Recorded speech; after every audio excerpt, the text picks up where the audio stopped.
Okay, so we've got a bit of a different technique that we're doing today. So these are our bearers, and we're actually going to hang our stumps from our bearers because the house isn't level.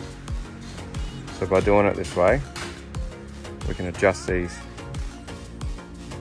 little stirrup things to the height that we need them to be, and we can match it exactly on that corner to how the existing house is level. The problem you've always got with renovations is nothing is level when you're working with existing.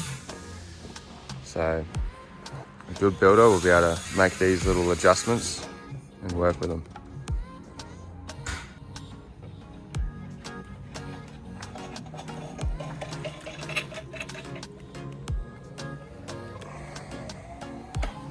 Another good thing about doing it this way is you can actually see how much concrete is under the pad.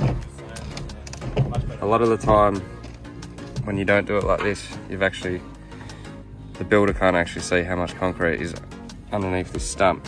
Sometimes only about 50 mil. So that's how these houses sink sometimes.